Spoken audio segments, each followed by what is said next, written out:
গ্রামটার নাম কেউ মুখে নেয় না। সবাই বলে ওই রাস্তায় গেলে শেষ পর্যন্ত একটা বাড়ি পাওয়া যায়, যেখান থেকে কেউ ফিরে আসে না। তবু সাহস দেখিয়ে 5 বন্ধু এক রাতে বাইকে করে সেখানে গেল।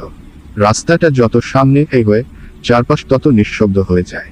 ফোনে নেট নেই, বাতাসে পচা গন্ধ। কিছু দূর যেতেই তারা সেই বাড়িটা দেখতে পেল। একতলা, লোহার গেট আধ খোলা, ভেতর থেকে মৃদু আলো জ্বলছে। ভেতরে ঢুকতেই দরজা নিজে নিজে বন্ধ হয়ে গেল। বন্ধুরা ভয় পেয়ে চিৎকার করলো, কিন্তু কোনো শব্দ বাইরে গেল না। হঠাৎ দেয়ালের ঘড়িটা বেজে উঠল। একজন বলল, এই ঘড়ির কাঁটা উল্টো ঘুরছে কেন? ঠিক তখনই ঘরের মাঝখানে একটা কালো ছায়া নামতে নামতে মানুষের রূপ নিল। মুখ নেই, চোখ নেই, শুধু থুতনির জায়গায় টানা টানা বিশাল দাঁত। এক এক করে বন্ধুরা অদৃশ্য হতে লাগলো। শেষ পর্যন্ত রইল শুধু রফিক। সে দৌড়ে দরজার দিকে ছুটল।